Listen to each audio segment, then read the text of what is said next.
Bonsoir, chers frères et sœurs dans le Seigneur. Bienvenue dans votre émission Lève-toi et brille. Que le Seigneur vous bénisse partout où vous nous suivez, dans le monde entier, au Canada, aux États-Unis d'Amérique, en Angleterre, en Suisse, en Chine, au Japon, en Australie, en Allemagne, en Belgique, en Suède, en Finlande, en Afrique, Angola, Zimbabwe, Namibie, Togo, Ghana, Bénin, Burkina Faso, Sénégal, que Dieu vous bénisse. Nous sommes bien sur notre chaîne EPV Télé, votre chaîne. Restez branchés, c'est votre émission qui commence, Lève-toi et brille. L'enchantement ne peut rien contre ta vie, ni la divination contre ta vie, car il a été dit à ton sujet que tu es vainqueur, car il a été dit à ton sujet que tu domineras, parce que Dieu t'a créé, Dieu t'a envoyé sur la terre, c'est pour que tu manifestes ses œuvres. Tu n'es pas n'importe qui, tu es quelqu'un que Dieu aime. À cause de toi, Dieu a envoyé son Fils. Avant que tu sois dans le monde, Dieu a envoyé son Fils bien-aimé, Jésus. Il était venu, il s'est donné à la croix, afin que l'enchantement, la divination, ne puisse pas avoir les effets sur ta vie. Parce que tu es un homme béni de l'Éternel et tu es une femme bénie de l'Éternel. Même si le monde peut s'élever contre toi, même si les hommes peuvent s'élever contre toi, tu ne seras jamais atteint. Le complot des hommes ne pourra pas t'atteindre parce que tu es béni. Mais une chose, il faut que tu t'élèves pour que tu manifestes la gloire de Dieu. Car ta lumière est avec toi, lève-toi et brille. La brillance et l'éclat de Dieu se manifestent en toi par le Saint-Esprit. Bienvenue encore. Je ne suis pas seul sur notre plateau de l'émission Lève-toi et brille. J'ai un invité que je vous avais dit précédemment que nous allons recevoir une servante de Dieu. Elle va venir de la Belgique. Elle est là avec moi, que je vais saluer et que je vais lui laisser se présenter aux téléspectateurs de l'émission Lève-toi et brille. Bonsoir la prophétesse. Bonsoir pasteur. Bienvenue dans notre émission Lève-toi et brille. Merci. Je vais vous laisser vous présenter aux téléspectateurs pour qu'ils vous connaissent et vous connaissent. Merci bien. Donc, je tiens à remercier la chaîne EPV TV qui nous a reçu en tout cas ce soir au sein de cette émission et sans toutefois oublier le pasteur Ntouni qui a pris contact avec moi et qui me permet aujourd'hui de pouvoir placer dans ce plateau pour faire l'apologie de Christ, dont tel qui vient de le dire. Donc, j'ai un ministère prophétique. Je m'appelle Rogassène Kapema. Bon, il y a d'autres personnes qui me connaissent aussi dans le monde des ondes, vu que je suis aussi professionnelle des médias. Donc, je travaille un peu dans le cadre des médias, dans le cadre ecclésiologique et dans le cadre aussi politique. Et par moments, nous nous permettons de faire l'expertise. Donc, tel qu'il a dit, je viens de la Belgique et nous servons Dieu. Amen, bienvenue. Vraiment, la servante de Dieu, la prophétesse, cette émission vous reçoit avec beaucoup d'honneur. Vous êtes le professionnel de médias aussi, qui est une bonne chose. Je pense qu'on va bien travailler ce soir parce que j'ai en face de moi quelqu'un qui fait, vous travaillez souvent dans les Dias Congo, dans plusieurs chaînes aussi en Belgique et au pays. Que Dieu vous bénisse. Alors, je voulais savoir, vous travaillez dans le média, vous faites de la politique, vous faites aussi plusieurs choses et vous travaillez dans les choses de Dieu. Est-ce que vous pouvez nous parler comment vous avez connu le Seigneur? Ben, disons que bon, le passé avec le Seigneur, c'est une longue histoire. Je ne sais même pas parler de cela en termes de temps, vu que c'est depuis mon bas âge, j'avais déjà cette affinité dans le christianisme. Je me rappelle un âge assez très précoce. Je quittais la maison pour aller déjà dans l'église catholique. Donc, je croyais en Christ, je croyais en Dieu, je savais qu'il avait un être suprême qui gère et qui règne toutes choses, non seulement le monde visible et invisible. Et puis, j'ai eu mon parcours comme plusieurs personnes. Avant, j'étais dans l'église catholique tel que je l'ai dit, donc on est passé par le baptême, la communion, la confirmation. Et puis plus tard, quand on a reçu Christ comme Seigneur et Sauveur, c'est à ce moment-là que je suis entrée dans le mouvement protestantisme évangélique. Oui. Et c'est par là que j'ai commencé à côtoyer les églises, avoir des enseignements par rapport à la parole de Dieu. Par la grâce du Seigneur, j'ai eu l'opportunité aussi de faire la théologie. Donc, j'ai fait la théologie systématique, évangélique, avec biblique et consorts et tous les cours connexes qui suivent cela. Et Dieu a permis que je puisse tomber sur un homme de Dieu qui, après mon ordination, après mes études de théologie, j'ai été d'abord consacrée en tant que pasteur par... un prophète de Dieu, le prophète Ngoyi Marcel, qui est au Congo actuellement. Et plus tard, je suis passée entre les mains de plusieurs maîtres aussi dans le ministère qui m'ont soutenu, qui m'ont aidé. Donc maintenant, cela fait presque 2 décennies que je suis dans le ministère. Mais comme connaître Christ, je ne sais pas te le dire parce que c'est quelque chose que j'ai depuis longtemps. Donc j'ai grandi avec lui, j'avais déjà une communion intense avec le Saint-Esprit. Je savais que j'étais appelée à prêcher Christ, à confesser la grandeur de Dieu à travers les nations. C'est quelque chose que j'ai toujours eu en moi. J'ai toujours eu Christ avec moi. Ok. Oui. Vous avez Christ avec vous, vous connaissez Christ et vous évoluez toujours aujourd'hui dans les Seigneurs. Et vous nous avez parlé entre parenthèses que vous êtes passé entre les mains de l'homme de Dieu Ngoyi Wangoyi au niveau du Congo. C'est entre ce mec que vous avez reçu votre ordonnation étant consécration étant que pasteur. Aujourd'hui, vous œuvrez comme étant prophétesse. Parlez-nous un peu comment vous avez reçu votre appel dans le ministère. Ben, au début, ce n'était pas trop évident vu que lorsque nous avons commencé le ministère à notre époque, être appelée femme pasteur, ça posait problème. D'ailleurs, même tout à l'heure, si on a l'opportunité, on va essayer un peu de donner la différence. Donc, on consacrait plus facilement des femmes en tant qu'évangélistes ou bien que prophétesse, entre guillemets, parce qu'il s'imaginait que si quelqu'un a le don prophétique, donc il prophétise au sein de l'Église, automatiquement il devient prophète ou bien prophétesse, alors que ce n'est pas le cas. Il y a une grande différence entre le ministère prophétique et le don. Mais bon, voilà. On en parlera, on va revenir. Et déjà, donc, lorsque j'ai terminé mes études de théologie, j'étais d'abord ordonnée en tant que pasteur, mais la consécration, elle a été faite dans l'Église par mon père spirituel, le prophète Ngoyi Marcel. Mais dès le début, il m'avait dit que, mine de rien, tu es appelé au ministère prophétique. Mais est-il que tu as la grâce de gérer la gestion, donc en tant que bergère, l'encadrement. Et c'est ça que dans mes débuts, j'ai évolué en tant que pasteur femme. Mais ce n'était pas évident à l'époque, surtout dans nos pays, vu que j'ai commencé le ministère en Afrique. Donc il y a eu des combats intenses, mais on s'est accroché parce qu'on a cru. Aujourd'hui, si je sers Dieu, ce n'est pas parce qu'on m'a prêché Jésus-Christ. Je ne sers pas Dieu parce que j'ai entendu parler de lui. Je sers Christ parce que je l'ai vu. Et quand je parle de voir Christ, ce n'est pas d'un œil, disons, physique, en disant que j'ai eu une apparition. Non, j'ai vu sa main dans ma vie, dans toutes les étapes. J'ai marché avec lui, il m'a parlé, il m'a répondu et il le fait encore maintenant. Et voilà pourquoi donc j'ai accepté mon appel avec beaucoup de souffrance, parce qu'il y en a d'autres qui s'imaginent que servir l'Éternel, c'est une grâce, mais c'est un fardeau intense et immense. Parce que on a des comptes à rendre, malgré qu'on se dit que oui, on est leader, que tu pourras juger les loin de Dieu et tout et qu'on sort, mais on a un compte à rendre à Dieu. Donc lorsque nous prêchons, nous ne pouvons pas nous permettre d'éloigner les disciples de la présence de l'Éternel. Et aujourd'hui, il y a beaucoup de gens qui ne tiennent pas compte de cela. Aujourd'hui, donc, l'Église est en souffrance. Il y a un grand problème au sein des assemblées chrétiennes parce qu'on ne sait plus qui est qui sert Dieu, qui ne veut pas servir Dieu, si on rend la gloire au Seigneur ou si nous, en tant qu'hommes et femmes d'Église, nous voulons prendre la grâce du Seigneur, la gloire de Dieu. Excusez-moi. Et donc, c'est avec souffrance. Je me rappelle que même j'avais les larmes aux yeux. Je me disais, Seigneur, est-ce que je pourrais? Mais il m'a dit, écoute, je t'ai préparé à cela depuis longtemps. Et en regardant mon parcours, ma jeunesse, la manière à laquelle j'étais éduquée, encadrée, donc Dieu m'avait préparé pour le ministère. Votre jeunesse, vous êtes toujours jeune. Je vous vois jeune quand vous nous parlez de votre... un peu plus précoce qu'avant, quoi. Ouais. Quand vous nous parlez de votre... parcours dans les ministères, c'est comme si ça date de plusieurs années, mais vous êtes toujours jeune. Oui, mais bon, j'ai presque maintenant 2 décennies dans le ministère, quand même, sans pas passer le temps. Bon, vous êtes rentré trop jeune. Je suis rentrée quand même hyper jeune, ça il faut qu'on se le dise. Oui. Ok. Mais c'est vraiment une très bonne expérience. Vous continuez toujours. Aujourd'hui, vous travaillez dans quel cadre? Ben, je travaille plus maintenant dans le ministère. Il est vrai qu'à un moment donné, j'avais commencé l'église locale, que ce soit à Bruxelles et à Kinshasa. Et puis j'ai été butée à des problèmes importants, donc je préfère taire la raison maintenant parce que ça ne va pas glorifier Christ. Ouais.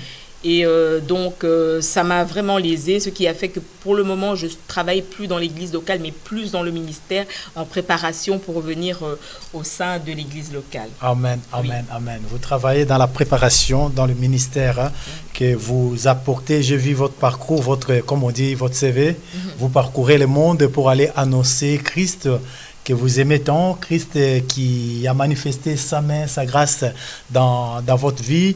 Je pense que partout où vous allez, vous êtes en train de parler que de Christ, rien que Christ. Et évidemment, donc c'est ça le grand bémol aujourd'hui quand j'ai dit tout à l'heure que l'Église est en souffrance.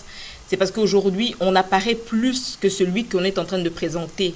C'est ça le grand problème que nous avons. Vous regardez dans la majeure partie des affiches, je suis désolée, je ne suis pas là pour vilipender qui que ce soit, mais je crois qu'il est grand temps que nous prenions la place de Christ. Ouais.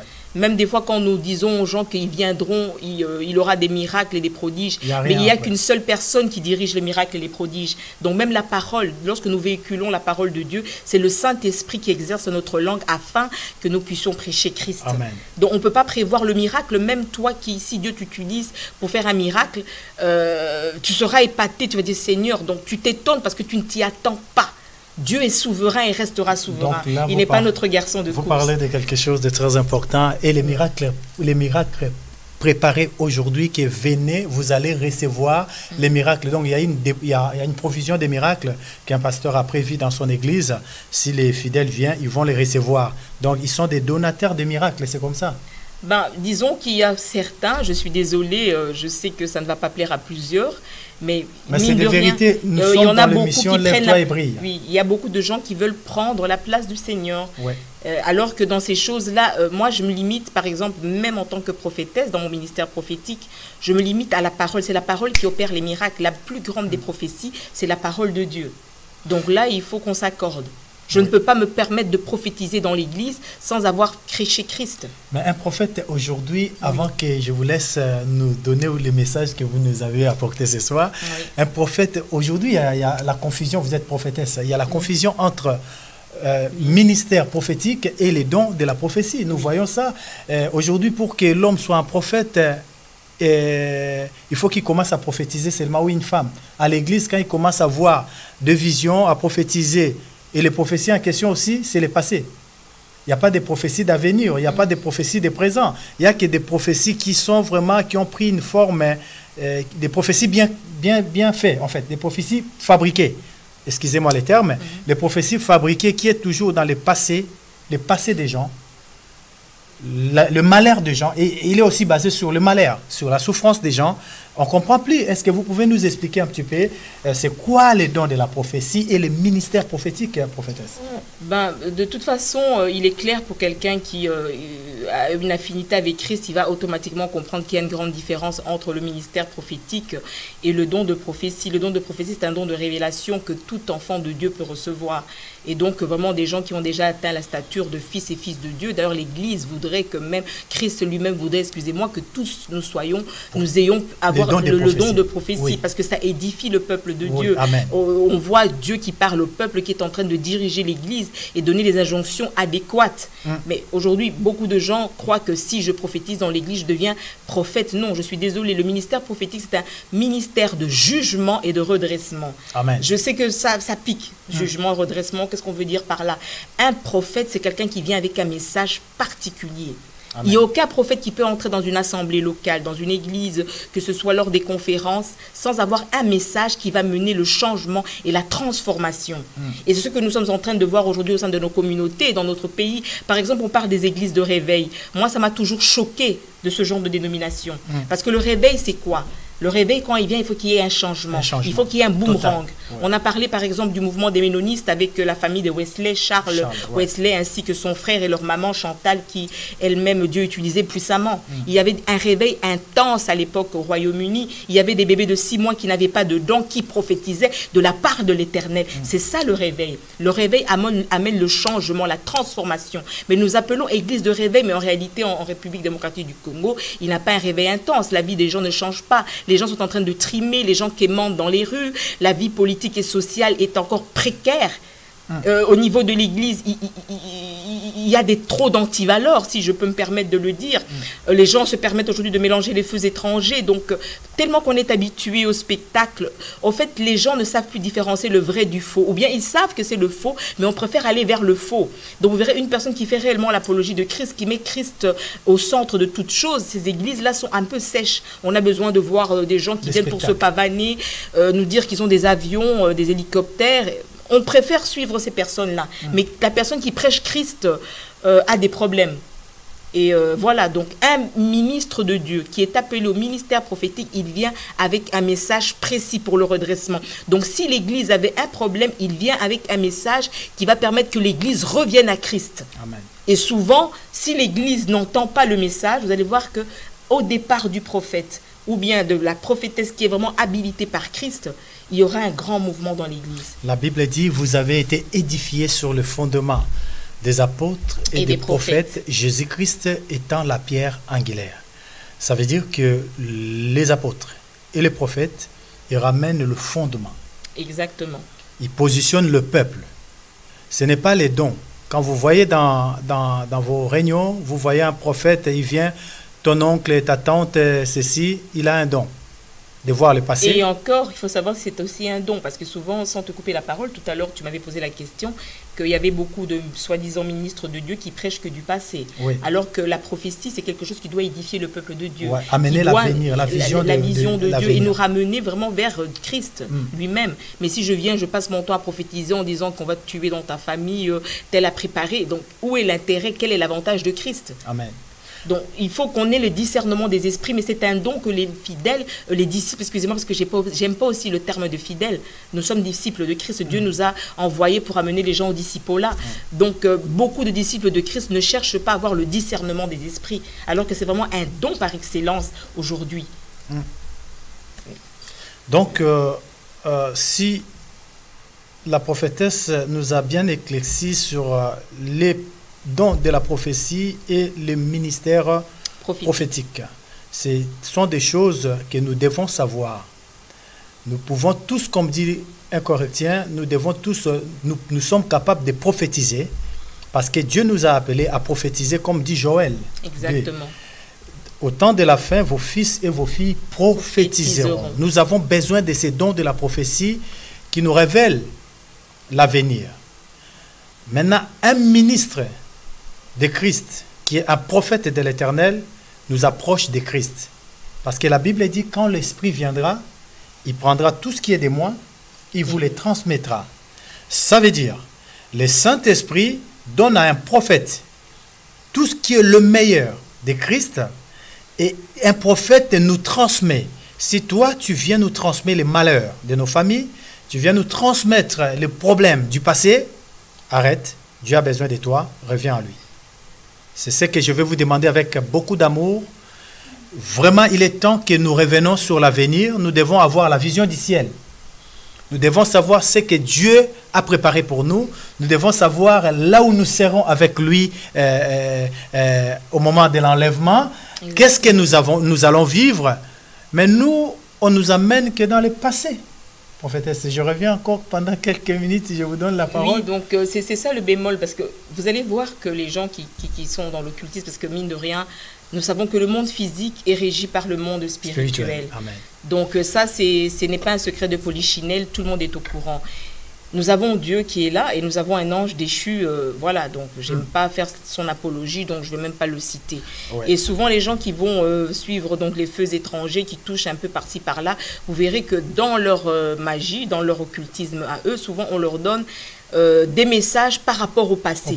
Mais ils auront beaucoup de lacunes sur l'avenir et le futur. Et s'ils parlent du futur, c'est plus dans un système donc, de genre... De négativité. Oui, ou bien lancer des pamphlets. Ah ben je sais que d'ici un mois, tu auras un problème dans ta famille, il y a quelqu'un qui va mourir, ou bien un oncle, il faut qu'on entre en prière, donc je dois prier pendant une semaine, j'aurai besoin d'autant. Donc souvent c'est comme ça, parce que vous savez, l'arme par excellence de notre ennemi qui germe aujourd'hui dans le cœur des fils et filles de Dieu, c'est la peur. Ouais. Dès que la peur prend place dans ton cœur, ça ouvre une brèche et ça permet aux puissances néfastes d'entrer et de prendre vie dans ta vie. Parce que là, automatiquement, tu limites la puissance et la gloire de Dieu. Aujourd'hui, Dieu n'arrive pas à opérer et agir dans l'Église parce que nous avons limité Dieu. Dès qu'on nous amène un message négatif et néfaste, nous avons peur, nous paniquons et nous ouvrons des portes, des brèches. Mais on rentre dans des jeûnes et prières. Oui, en permanence. Des fois, on le fait un peu trop. Je ne me verrai pas entrer en jeûne sans qu'il puisse avoir un impact. Donc, le jeûne aussi doit être indiqué par Dieu. Mais pas dire que moi, dans la vision que Dieu m'a donnée chaque année, donc j'entre en jeûne de 21 ans. Mais après plus de 21 jours, excusez-moi. Et après les 21 jours de jeûne, donc vous repartez, il n'y a aucun changement. Alors, soit Dieu n'est plus Dieu. Soit Dieu n'est plus Dieu. Mais autant qu'il est Dieu, autant qu'il est souverain, maître du monde visible et invisible, il est point limité dans le temps et dans l'espace. Dieu opère et agit encore aujourd'hui. Mais c'est nous qui limitons sa gloire aujourd'hui. L'Église n'est plus prospère. L'Église est en train de trimer sérieusement, de quémander aujourd'hui. Nous dépendons des païens. Il y a plusieurs ministres de Dieu aujourd'hui qui prêchent l'évangile du ventre. Nous adaptons la parole de Dieu par rapport aux disciples. Parce que le disciple me donne sa dîme à l'Église, il a besoin de cela, que j'adapte ma parole par rapport aux gens que j'ai en face de moi. Mais est-ce la volonté de Dieu ? Donc nous aurons des comptes à rendre, la Bible est claire. Que ce soit disciples ou bien ministres, nous allons tous passer au devant du tribunal du trône blanc. Et là, nous aurons à nous justifier par rapport au service que nous avons fait. Donc c'est vraiment bien d'applaudir en disant que oui, super ministre, bishop, archi, je sais pas quoi, super prophète, prophétesse, oui, c'est bien beau. Mais plus tard, nous aurons des comptes à rendre par rapport à l'appel. Donc l'appel, c'est un fardeau. Ce n'est pas une faveur. C'est une responsabilité. C'est une responsabilité intense. Voilà, merci beaucoup la prophétesse. Je vous laisse maintenant nous donner les thèmes. Parce que là, si on continue comme ça, ça coule. J'irai un petit peu. Je vous laisse nous donner le message que vous avez ramené aux téléspectateurs de l'émission Lève-toi et brille. Amen, merci bien. Que Dieu vous bénisse. Peuple de Dieu, que Dieu vous bénisse une nouvelle fois ce soir. Donc, je bénis l'Éternel pour cet instant. J'ai toujours dit que c'est un moment de grâce. Si je peux ne fût-ce qu'édifier le peuple de Dieu pendant 1 et 2 minutes. Donc le thème que nous avons choisi ce soir, c'est se revêtir de Jésus-Christ. C'est un thème que nous n'avons pas pris au hasard, parce que j'ai vraiment pris du temps. Je ne savais pas ce que j'allais dire d'ailleurs jusqu'à ce soir. Et Christ m'a dit, écoute, mon église est malade, il y a un problème. Donc parle de moi. Et c'est sur Christ que je vais vous parler ce soir. Parce qu'il y a beaucoup de gens qui se disent chrétiens et chrétiennes, mais en réalité, ne vivent pas la chrétienté telle qu'il le faut. Beaucoup d'hommes se disent élus, d'autres femmes élues de Christ, mais en réalité, ils ne marchent pas selon l'élection et l'appel que le Seigneur leur a donné. Voilà pourquoi nous avons pris un passage, donc c'est tout juste un petit verset, qui se trouve dans la parole de Dieu pour les lecteurs de la Bible. Ça se trouve dans le livre d'Ésaïe, dans son 4e chapitre. Et je vais prendre tout juste le verset 1. Donc, c'est dans l'ancienne dispensation, l'Ancien Testament, Ésaïe 4, verset 1. Je vais lire la parole de Dieu. Il est écrit ceci. « Et 7 femmes saisiront en ce jour-là un seul homme et diront, nous mangerons notre pain et nous nous vêtirons de nos habits. Fais-nous seulement porter ton nom, enlève notre opprobre. » Je vais reprendre. « Et 7 femmes saisiront en ce jour un seul homme et diront, nous mangerons notre pain et nous nous vêtirons de nos habits. Fais-nous seulement porter ton nom et enlève notre opprobre. » Un thème, on se dit, pourquoi nous parler de cette femme qui vont s'attacher à un homme? Je crois que nous savons tous qu'en tant qu'enfants de Dieu, l'Église est représentée comme étant l'épouse de Christ. L'homme, c'est Jésus-Christ qui est Dieu. Ésaïe nous dit même que lui-même, le Seigneur, avait dit, je reviendrai moi-même. Et on nous a déjà parlé, il y a eu beaucoup de prophètes tels que Daniel, Ésaïe, plusieurs ont prophétisé sur l'avènement de Christ qui est venu sur terre, qui s'est fait chair, afin que moi et toi nous soyons sauvés. Parce que vu qu'à l'époque, nous étions sous la loi, il nous a amené la grâce. Mais lorsque nous avons pris ce thème-là de se revêtir Christ, c'est qu'il y a beaucoup de gens qui se disent chrétiens et chrétiennes, mais en réalité ne vivent pas avec Christ, ne marchent pas avec Christ et ne connaissent pas Christ. Dans ce verset que nous venons de lire, la Bible nous dit que 7 femmes s'attacheront à un homme. 7, nous savons qu'en numérologie chrétienne, c'est le chiffre de la perfection et de l'excellence. C'est-à-dire que la femme qui est l'Église doit d'abord avoir l'excellence en elle. Vous verrez qu'il y a un autre verset dans la Bible qui nous dit que la femme ne sera sauvée que lorsqu'elle enfantera. Il y a plusieurs hommes de Dieu qui prêchent en disant que non, il faut que la femme physique, alors que dans ce texte-là, on nous parle de la femme en tant qu'Église. Une femme, elle enfante que si qu'elle a reçu qu'une semence. D'abord, la semence, elle doit l'avoir en étant mariée, nous sommes d'accord. Donc l'Église qui sera sauvée et qui enfantera, ce sera une Église qui a accepté de prendre Jésus-Christ comme époux. Une femme, lorsqu'elle accepte d'être l'épouse d'un homme, elle accepte d'abord, de porter son nom, de se soumettre à cet homme-là, de marcher dans ses conditions et d'être sa gloire.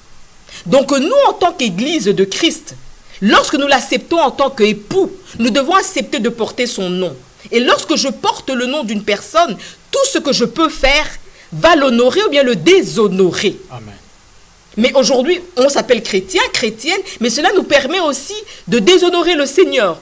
Je suis chrétienne, mais en réalité, je suis Marie-Madeleine, donc je vais faire des bêtises par-ci, par-là. Mais non, je suis sœur en Christ, non, moi je prie, oh non, moi je sers Dieu. Mais en réalité, je ne prends que ce cachet-là pour m'ouvrir des portes qui vont me permettre à mieux pécher ou bien plutôt à démunir certains disciples de Christ. Être épouse, c'est accepter l'homme, recevoir la semence de l'homme avant de concevoir. Cette semence, c'est la parole de Dieu. Aujourd'hui, il y a beaucoup de fidèles, de disciples, excusez-moi, dans l'Assemblée des saints, qui n'ont même pas de Bible. Ils n'ont même pas le temps, ne fût-ce que par jour, de lire ne fût-ce qu'un verset. C'est tout à fait évident qu'il y a des prédicateurs et des prédicatrices qui viennent aujourd'hui, qui prêchent le Seigneur, qui disent n'importe quoi, on applaudit, oui, tu es de Christ, tu es de Dieu, mais en réalité, tu ne comprends rien, parce qu'on n'a pas le discernement de la parole de Dieu tel que les chrétiens de Béret, que même lorsqu'ils étaient enseignés, ils revenaient à la parole pour voir l'authenticité. Et si tu as reçu Christ, le don par excellence que nous recevons, c'est le Saint-Esprit. Alléluia. Et c'est le Saint-Esprit qui nous accorde le discernement des esprits, qui nous permet de voir que réellement nous sommes dans le vrai et dans le faux.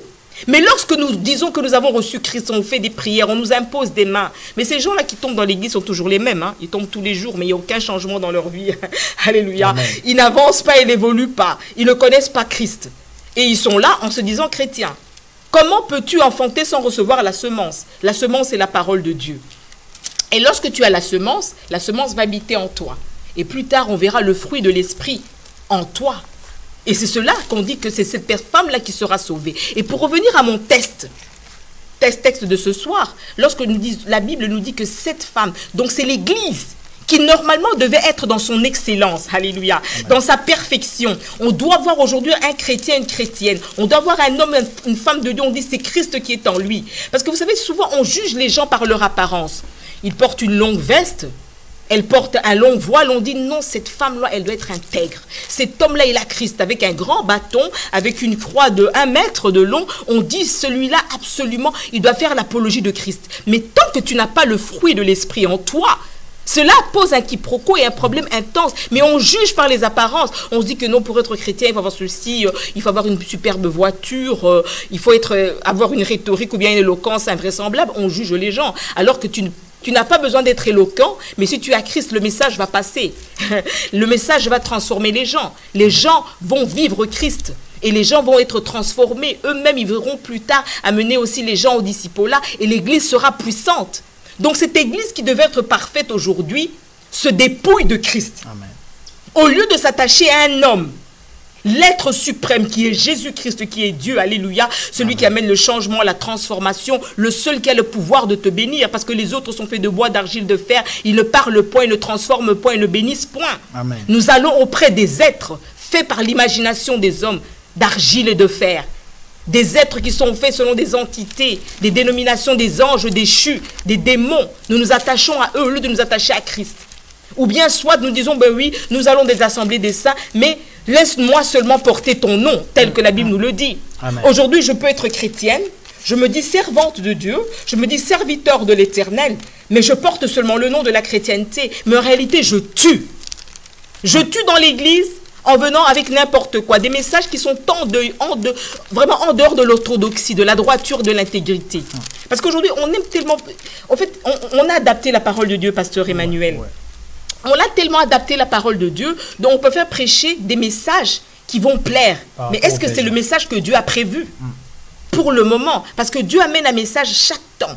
Même chaque semaine, Dieu te donne un message particulier. Au niveau annuel, cette année, bon, je voudrais agir avec mon église de telle manière. Est-ce que nous le faisons? Mais nous préférons porter le nom. Je viens avec mon message.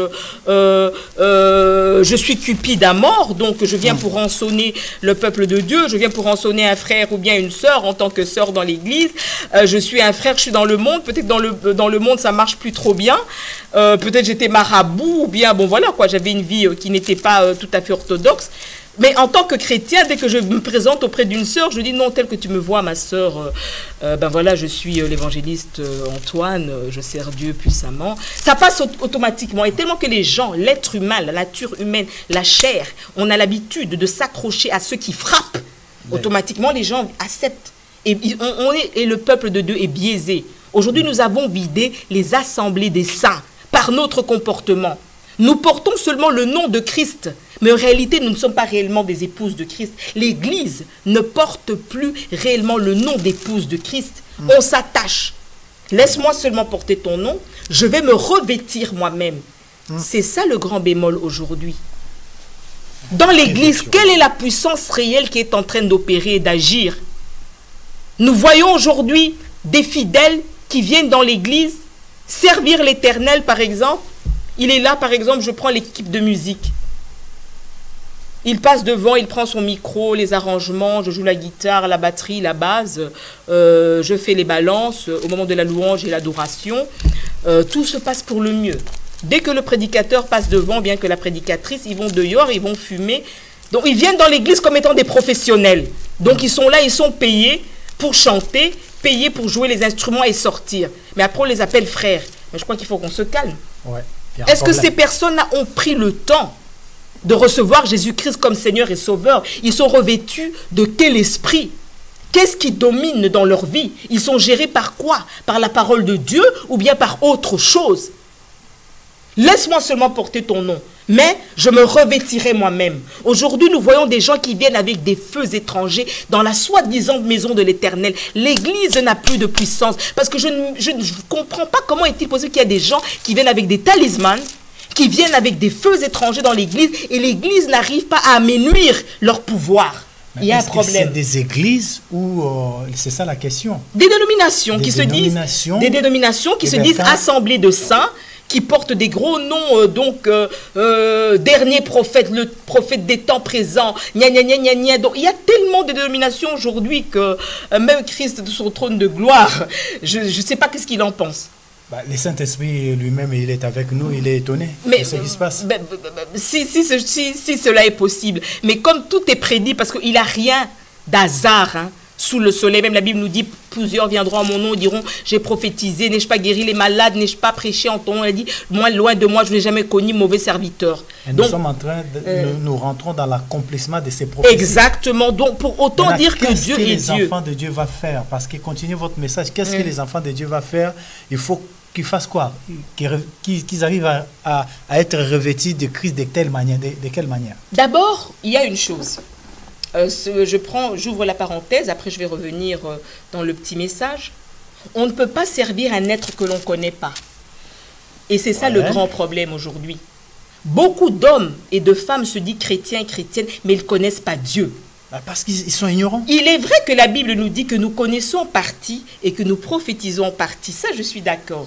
Oui. Parce qu'il n'y a pas un iota, il n'y a pas un point, il n'y a pas une barre de thé dans la Bible sans qu'elle puisse avoir un sens. Mais j'estime que même un homme, quand il demande une femme au mariage, il voudrait l'épouser, il va chercher à savoir, à connaître la dite dame. Ouais. D'où elle vient, quelle est sa famille, voilà ses conceptions, c'est sa couleur préférée, qu'est-ce qu'elle aime manger. La femme fera de même. Comment moi, je peux me dire chrétienne et chrétienne, mais je ne connais pas Dieu? Aujourd'hui, la gloire et la puissance de Dieu est limitée parce que Dieu ne sait plus agir. Il n'y a plus de foi. Ils ne savent pas que Dieu est souverain. Dieu n'est point limité. Dieu opère, agit. Il a besoin d'un support pour revêtir de sa gloire. Il a besoin de sa nourriture, la louange et l'adoration. Il a besoin de ma foi pour déclencher les miracles. Mais dès que je limite Dieu, je ne crois pas que Dieu peut agir. Qu'est-ce que je vais faire? Je vais suivre les feux étrangers et je vais être ballotté par tout vent. Alors que la Bible nous dit, voici les miracles qui suivront ceux qui ont cru. Ils n'ont pas dit que suivront les pasteurs, que suivront les évangélistes, les apôtres ou bien les prophètes. Non, c'est tout disciple ayant reçu réellement Jésus-Christ comme Seigneur et Sauveur aura des signes qui vont accompagner son disciple-là. Amen. Là, je crois qu'on est d'accord. Mais beaucoup se retrouvent aujourd'hui dans les assemblées de saints. Ils ne savent pas qui ils sont en train de servir. Ils ne connaissent pas Dieu. Comment peux-tu adorer un être que tu ne connais pas? Ben, les apôtres l'ont fait. Ils servaient Jésus. Mais ils ont marché avec lui. Ils ont appris. Montre-nous le Père. Mais le Père était en Christ. Il était en lui. Paul a dit, ce n'est plus moi qui vis, c'est Christ qui vit en moi. En cet instant, je suis en train de faire l'apologie de Christ, pasteur Emmanuel. Physiquement, vous voyez Rogacienne, la prophétesse Rogacienne, vous voyez mon physique, vous voyez mon être. Mais le message que je véhicule vient du trône de gloire. Amen. C'est Dieu qui pose la parole dans ma langue. Et je parle en son nom. Ce n'est plus moi qui vis, c'est Christ qui vit en moi. La gloire revient à Dieu en ce moment. Donc, il faut s'abandonner. Non seulement s'abandonner, mais le connaître. Tu ne peux pas t'abandonner auprès de quelqu'un que tu ne connais pas, pasteur. Comment les connaître? Le connaître, c'est quoi? Sonder les Écritures. Accepter de passer sous les pieds. Prenons des éloquents hommes tels que Paul. Paul, c'était un érudit. Il connaissait le Talmud, la Torah. Il avait une connaissance intense sur le judaïsme. Il était d'une éloquence incroyable. Docteur de la loi. Mais quand on a parlé de Christ, on lui a prêché Christ, il avait compris qu'il devait passer sous les pieds de Gamaliel pour être enseigné par rapport au christianisme.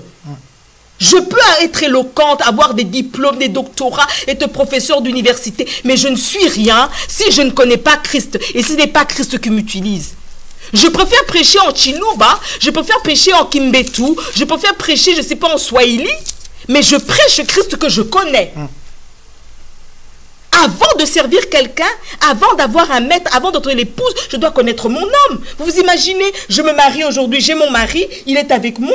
On me demande quel est le plat qu'il préfère. Ah, moi, je ne sais pas. Hein. Chou, dis-moi un peu, qu'est-ce que tu aimes manger? Il y a anguille sous roche, pasteur. Là, il y a un grand problème, je suis désolée. Amen, amen. Je crois qu'on doit recadrer et réajuster les choses.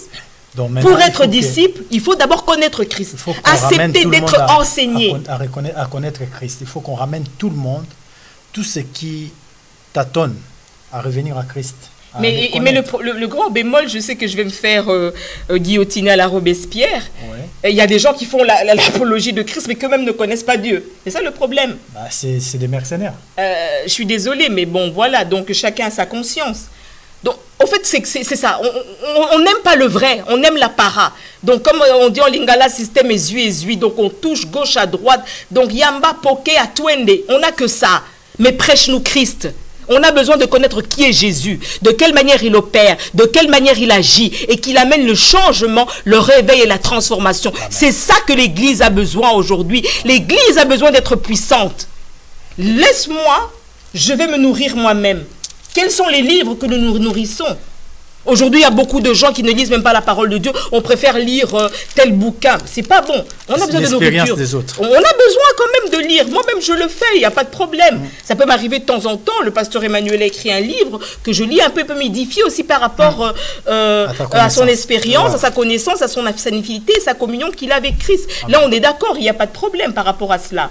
Mais si maintenant je dois prendre des écrits de quelqu'un d'autre ou bien aujourd'hui, il y a des gens qui mélangent même le judaïsme, le bouddhisme, l'islam, donc tous les écrits des sectes, et qui viennent avec ça, ils font un quiproquo, qui mélange et qui viennent avec ça dans l'église. Il y en a ceux qui prêchent des enseignements les YouTube. Ils écoutent le message dans YouTube, il vient, il apporte. Des messages tordus, mais que tu n'as pas préparé. Comment veux-tu que la parole de Dieu puisse avoir la vie si toi-même tu n'es pas affecté? Aujourd'hui, pour que je prêche sur quelque chose, il faut que moi-même je sois habité par l'esprit de cette parole-là. Amen. La parole ne peut qu'amener qu'un changement, une transformation, si le message vient réellement de Christ. Même aujourd'hui, je suis là sur le plateau. Si ce message ne vient pas de Dieu, il n'y aura aucun impact dans vos vies. Mais s'il vient réellement de Dieu, cela va te dire non, que j'ai une prise de conscience, que je revienne paix à moi, que je me pose des questions. Est-ce que moi, Rogassène, réellement je sers l'Éternel? Est-ce que je fais réellement l'œuvre auquel Dieu m'a appelé? Ou bien seulement je veux porter le nom de super prophétesse, que j'entre dans l'église, qu'on tienne ma Bible, d'ailleurs je n'aime pas ça, qu'on tienne mon sac quand j'entre, qu'on applaudisse, mais en réalité ce n'est pas Christ que je sers. Quelle est la nourriture que nous mangeons? Nous avons besoin de manger la parole authentique. Amen. Et nous avons la parole de Dieu. Amen. Avec des versions tout à fait différentes. Si tu as des lacunes, même dans nos langues maintenant, il y a les versets dans toutes les langues. Donc il y a des Bibles en toutes les langues. Donc on peut. Aujourd'hui, la Bible n'est plus à l'époque de l'Église catholique où ce n'était pas tout le monde qui l'avait. Voilà même le genre de réveil que l'on parle aujourd'hui de l'Église protestante avec Jean Calvin, avec Luther, qui ont amené aujourd'hui, qui ont permis qu'aujourd'hui nous puissions tous être détenteurs de la parole de Dieu. Donc même les occultistes craignent l'Éternel. Ils ont même peur de lui, ils tremblent. Il y a des savants qui ont dit que non, Dieu n'existe pas, mais au dernier soupir, il dit, je reconnais qu'il y a un être suprême qui agit. Darwin lui-même, il était docteur en théologie avant de parler de la loi et de sa théorie sur l'évolution. Mais plus tard, si Darwin dit que l'homme a évolué, mais entre moi et toi, pasteur, nous devons reconnaître qu'il n'y a eu que ne fût-ce qu'un atome. L'homme est venu de quoi? Voilà. Du néant. Donc même ce petit atome-là, qui l'a placé sur Terre? C'est Dieu. Après, tu parles de l'évolution, et puis il y a eu le poisson qui est sorti, qui a progressé, comme il le dit, et puis ils sont devenus des êtres, des singes, et l'homme vient, mais il faut qu'on se calme un peu. Mais d'où vient cet atome-là? Qui a créé les astres? Mais non. Et je suis désolé. Les qui sont encore dans la forêt, ils deviendront pas... Et on attend toujours la révolution. Voilà, donc l'évolution a été limitée quelque part. Donc mine de rien, bon, je me bats pas avec les hommes de science. On les aime beaucoup parce qu'ils sont très, et la science des fois aussi nous permet, parce qu'il y a des archéologues aujourd'hui qui assoivent la parole qui se trouve dans la Bible, donc la parole de Dieu. Mais quelle est la nourriture que nous sommes en train de manger? De quoi sommes-nous revêtus? De quel esprit? Est-ce le Saint-Esprit? Enlève-nous seulement notre opprobre. On connaît que je suis féticheur. Tout le monde sait que je suis une prostituée. Nom, en fait. Oui. Tout le monde sait que je suis un voleur, que je suis un cupide, je suis un assassin. Comme j'ai déjà un cachet assez néfaste, je vais me nourrir moi-même. Je vais me revêtir de mes entités. Mais enlève mon opprobre. Aujourd'hui, nous avons d'anciens marabouts, prophètes dans les assemblées des saints. Guéris-moi, délivre-moi, calme ma situation. Enlève, non, ils n'ont pas besoin de ça parce qu'ils ont déjà leur feu étranger. Ils n'ont même pas besoin que Dieu puisse, parce qu'ils ne croient même pas en Dieu. Bon, ce qui se passe... Parce que ceux qui croient en Dieu, même les démons craignent. À l'énoncé du nom de Jésus-Christ, alléluia. Les démons craignent, ils ont peur, Amen. Ils tremblent. Ils savent qui est Christ. Et c'est pour ça que tu verras que même, bon, ça sera peut-être une autre fois, lorsqu'on va parler, par exemple, des pactes, de la démonologie, du satanisme et tout et qu'on sort, tu verras la différence qu'il y a entre les esprits humains et les démons.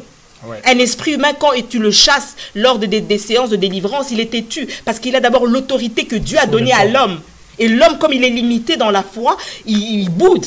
Il dit, Narokendete, je ne vais pas partir, Shitaenda, je vais rester là. Parce qu'il est têtu, c'est l'homme. Mais un démon, tu lui dis au nom de Jésus, il s'en va. Il a peur. L'entité connaît la souveraineté, la préscience, la gloire et la puissance de Dieu. Donc, ils n'ont pas besoin des miracles. Laisse-moi seulement porter ton nom. Je me nourrirai, je me vêtirai moi-même. Chers frères et sœurs en Christ, nous avons besoin de Jésus. Il est la genèse de toutes choses. Il n'y a que lui qui peut apporter le changement et la transformation dans ta vie. Que ce soit dans ton ministère, que ce soit dans ta demeure, dans ta famille. Moi, je n'aime pas prêcher d'un Dieu là, tel que l'on parle, oui, yam. Non, on a un Dieu qui agit, qui opère avec un impact puissant. Même Paul a dit que nos prédications ne sont pas basées sur des paroles persuasives avec une rhétorique intense, mais sur la démonstration de la puissance de Dieu. Amen. Là où il y a une parole réelle, il doit avoir le changement. Mais ce n'est pas possible qu'aujourd'hui, quand dans des églises, nous avons des disciples qui passent leur temps à tomber, mais ne changent pas. Ils sont toujours là. Hein? Un prédicateur vient, tu les imposes les mains, ils tombent. Mais ils ne changent pas. Aucune transformation. Les miracles, c'est imposer les mains, que les gens tombent, c'est ça les miracles. Mais le problème, c'est que les gens s'imaginent que c'est ça. Voilà pourquoi je dis que la prophétie par excellence, c'est la parole de Dieu. Amen. Ce qui amène le miracle dans ta vie, c'est la parole qui va solliciter ta foi, qui va créer quelque chose. Parce que le spirituel marche avec l'âme. L'âme qui est le siège des sentiments. Il y a tellement à dire, homme de Dieu. Il y a tellement à dire. Si ton âme n'est pas prête, comment veux-tu que ton esprit soit ouvert pour percevoir les choses spirituelles? Ton spirituel dépend de ton âme. Quelle est la nourriture que tu as? Et la nourriture, on la reçoit, excuse-moi, selon la parole de Dieu. Amen. Mais si je ne suis pas nourri par la parole du Seigneur, comment mon esprit sera ouvert pour que mon esprit puisse recevoir la gloire et la puissance de Dieu? Voilà pourquoi les gens vont auprès des feux étrangers. D'autres qui se disent serviteurs, maintenant je vais aider Dieu. Mais Dieu, on ne peut pas l'aider. Moi, Rogassène, je ne peux pas l'aider. Pasteur Emmanuel, tu n'aideras jamais Dieu. Il est souverain. Les patrons de toutes choses. S'il y a la gloire, c'est sa gloire à lui. Amen. S'il n'y a pas de gloire, la honte, c'est ça. Moi, à lui. Là, je me limite à faire ce qu'il m'a demandé de faire, c'est tout. J'ai un passage oui, pasteur, que je vais voir avec vous. On va parler de ça par rapport à votre thème. Dans Actes des Apôtres, je rentre ça. Oui. Il y avait 13. Il y avait dans l'église d'Antioche des prophètes et des docteurs. Barnabas, Simon appelé Niger, Lycien de Cyrus et Mananaël qui avait été élevé avec Hérode, les tétrarques. Saül, pendant qu'il priait et gênait, le Saint-Esprit dit: mettez-moi à part Barnabas et Saul pour l'œuvre à laquelle je les ai appelés. Alors, après avoir gêné et prié, leur imposèrent le main et les laissèrent partir. Oui, est-ce que vous pouvez continuer à nous expliquer un petit peu ça par rapport à revêtement? Ils étaient dans l'église, ils se nourrissaient de la parole de Dieu. Ils gênaient, ils priaient. Et la présence de Dieu était tellement intense. Donc, si nous voulons ramener le réveil dans notre génération, nous devons passer les temps dans la prière, la communion. Il n'y a pas de secret.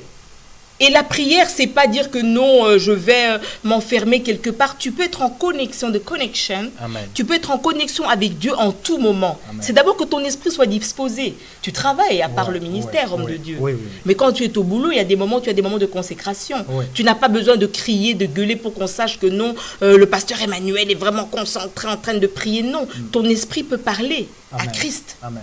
Tes antennes prophétiques ou bien spirituelles peuvent être connectées avec le trône de la révélation. Amen. Et tu reçois des messages de la part de l'Éternel.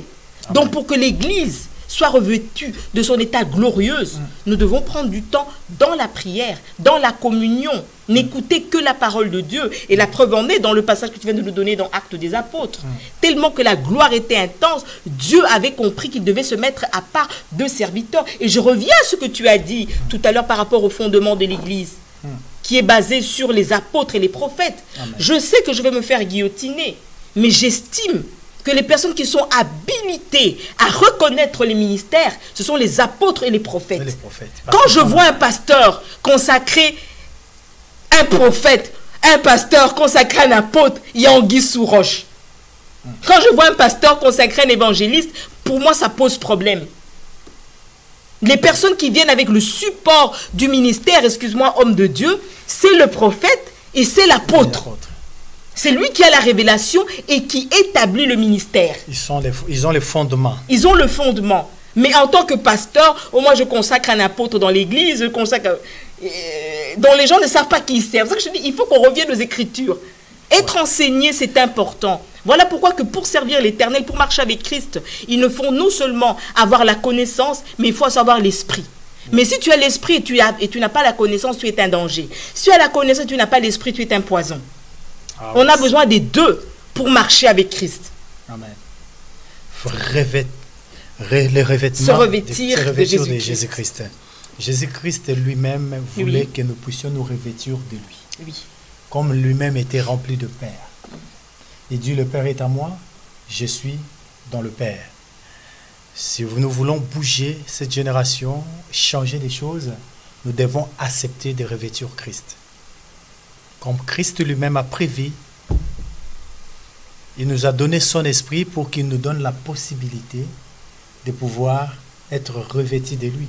C'est comme ici, c'est l'Esprit qui leur donne la possibilité. Exactement. C'est le Saint-Esprit, c'est notre ami fidèle. Donc, le don par excellence que nous recevons lors de la nouvelle naissance dans le christianisme, c'est le don du Saint-Esprit. On en parle très peu. Parce que le Saint-Esprit marche avec nous. La coupe ne fait que grandir au moment par rapport à la communion, l'intensité, notre niveau d'écoute et de notre flexibilité aussi. Parce que si le Saint-Esprit reçoit un blocage, on aura des lacunes, des problèmes pour entendre sa voix. Le message que vous amenez aujourd'hui, ce matin, l'Esprit m'avait mis en cœur. Je parlais avec un pasteur. Gloire au Seigneur. J'ai dit les prophètes de Milka. Ce matin, je me suis réveillé avec cette parole de prophète de Milka. On parlait avec un pasteur, il m'a dit, on va en parler, on va discuter sur ce thème-là.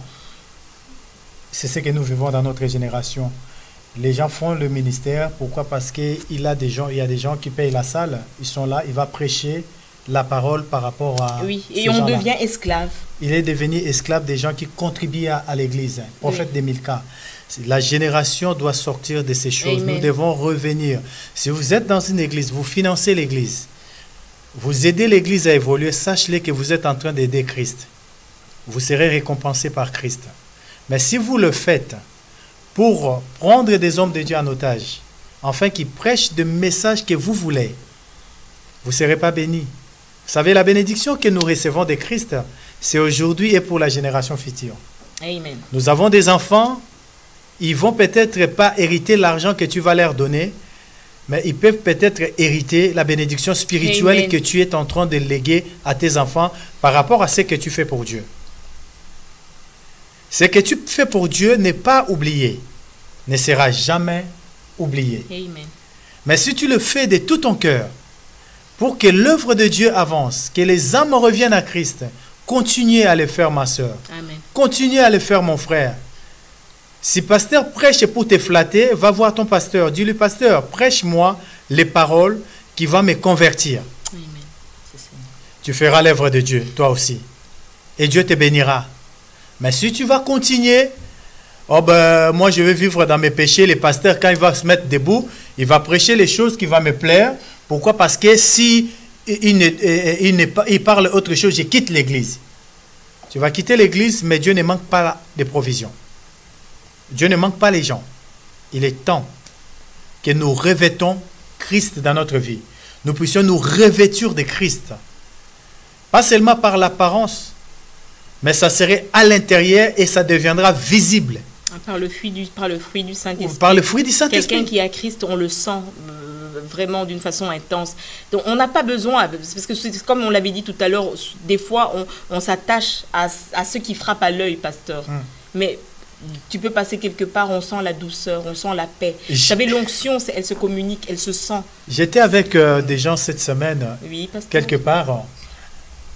On parlait, ils ont vu un jeune homme qui est souvent avec moi, ils ont dit, toi, bientôt tu vas devenir son disciple. Moi, je ne les ai pas dit que je suis pasteur. Ils ont dit à ces jeunes hommes-là, tu vas devenir comme lui. Donc, ils ont commencé à te voir à travers ce jeune homme, par rapport à ton comportement et tout. Donc, pour dire simplement, ce que nous faisons impacte les autres. Amen.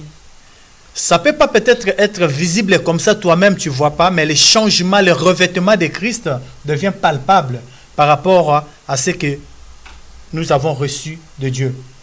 Recevoir Christ, ce n'est pas seulement venir à l'église et prier. Christ doit être partout, doit nous accompagner partout. Amen. Christ doit être au centre, parce que nous ici, on parle de message de christocentrique comme Christ qui est à la base de toutes choses. Parce que sans lui, nous ne pouvons rien faire. Est-ce que je peux vous laisser nous parler un petit peu de votre ministère, de ce que vous faites actuellement, de vos projets, si vous en avez les projets de la mission, parce que vous êtes en pleine mission actuellement. Exactement, un grand merci, mais bon, j'ai un grand problème, je ne sais pas bien parler de moi, je préfère plus parler de Christ, mais est-il que voilà, donc je travaille actuellement au sein de mon ministère, Miracle, donc le ministère de Montagne des Miracles, donc pour ceux qui veulent me joindre en cas de problème, prière, de soutien spirituel, ils peuvent me contacter soit par ma boîte mail, donc rogacienne.ministry@gmail.com. Rogacienne, je crois que ce sera affiché sur votre écran. Donc j'ai un numéro de téléphone que j'utilise plus dans le cadre du ministère qui est le 0032 477 23 77 25, et au sein de notre ministère, Dieu nous a menés avec un message de changement et de transformation. Et c'est par rapport à cela que nous essayons un peu de nous déplacer à travers la planète pour faire l'apologie de Christ, ramener les âmes à Christ, redresser ce qui était courbé et que l'Église retourne à sa gloire, à sa puissance. En quelques mots, je parle très mal de moi. Merci beaucoup pour ce que vous venez de dire aux téléspectateurs. Merci. Si vous vous rejoindre, vous habitez bien en Belgique, en Bruxelles. Donc, la prophétesse habite en Belgique, en Bruxelles. Donc, si vous avez besoin de la prière, vous avez besoin de conseils, vous avez besoin de soutien spirituel, le message, vous pouvez contacter la servante de Dieu. Elle est là. Elle va vous aider. Amen. Elle a un ministère prophétique. Elle prophétise aussi. Mais ce qu'elle fait, elle apporte d'abord le message de Christ. Ce qui est important. Je l'ai connue en pleine action prophétique. Amen. C'est intense, c'est percutant, comme on dit, mais c'est important de parler de ces messages de la personne le plus important que nous Amen. avons besoin. Amen. Nous avons tous besoin de Christ. Si nous voulons impacter cette génération, nous voulons que les réveils qu'on est en train de se poser des questions, les réveils qu'on ne voit pas, peuvent venir au travers de nous. Le réveil que les gens sont en train de chercher, on dit où est le miracle? Le miracle est encore possible. Et il est permanent, il est à côté de nous, Elle nous est ne le avec voyons nous. pas. On a besoin que nos yeux soient ouverts. C'est comme dans le livre d'Apocalypse, sans te couper la parole, homme de Dieu. Jean dit, j'ai vu la voix. Est-ce qu'on peut voir une voix? Donc il faut comprendre. Donc ça, c'est encore un autre message intense. Donc il a vu la voix qui est Christ. Amen. Amen. Donc le miracle est palpable, Il est est permanent. possible, il est permanent, il est Amen. avec nous. Il nous Amen. accompagne. Amen. Ça veut dire que c'est quelque chose qu'on ne cherche pas. Si on dit je t'accompagne, c'est que tu dois être visible à côté de moi. Amen.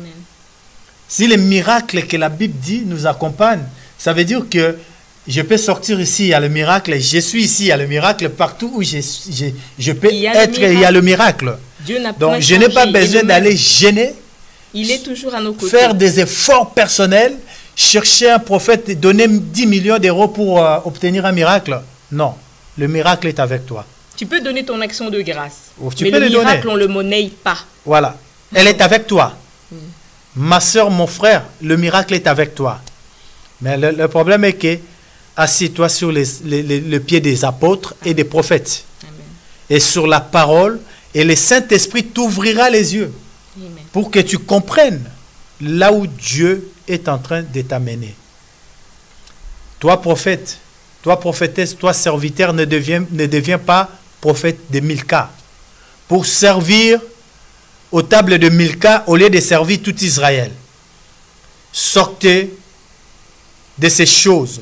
Ramenez le message que Christ nous a donné. Ressuscité.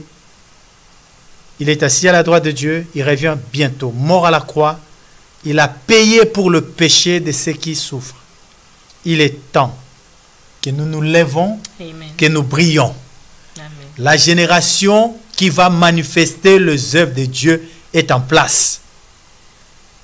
C'est quoi cette génération? C'est qui cette génération? C'est toi et moi. Nous sommes dans cette génération. Dieu compte sur nous. Dieu compte, la prophétesse, Dieu compte sur toi. Amen. Et il Pour compte que, aussi sur toi, Pasteur Emmanuel. pour que les personnes qui sont dans l'ignorance retrouvent et soient conscientisées Amen. et reviennent dans la vérité. Amen. Je sais que si une parole vous a fait mal, nous vous avons parlé avec amour. Amen. Mais de toute façon, toutes les fois que le message de Dieu est véhiculé, on ne prêche pas seulement les disciples, mais les personnes qui sont en face de nous, mais on se prêche aussi soi-même.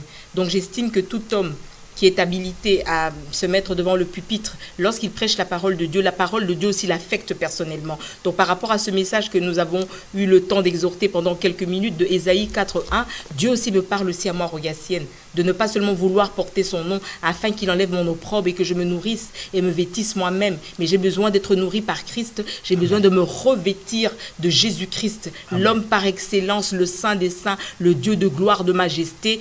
Et s'il marche avec moi, les âmes seront sauvées, le monde sera transformé et on verra une église puissante. Telle est la volonté de notre Dieu. Seigneur.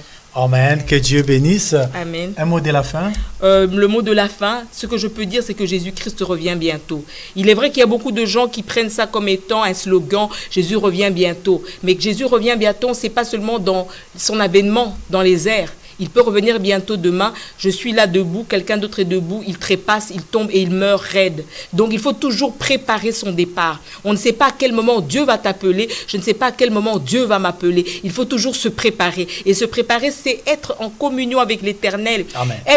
Il est vrai que la Bible nous appelle saints de Dieu, mais nous pouvons pécher d'une manière ou d'une autre. Donc il est important de tout le temps revenir en soi, de méditer, de demander pardon à l'Éternel, de ne point dormir en colère, de ne point chercher des problèmes inutilement.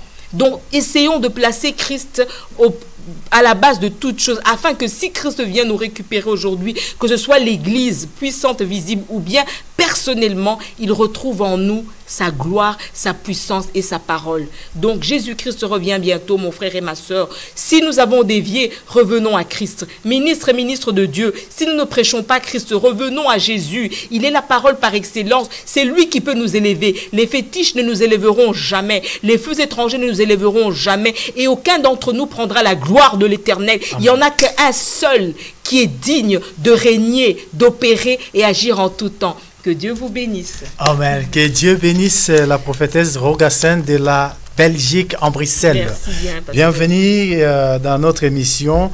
La porte vous est ouverte. Merci vous allez encore passer. Nous voulons vous donner une annonce pour l'église évangélique Ville de Gloire, là où votre serviteur, le pasteur Emmanuel, est serviteur.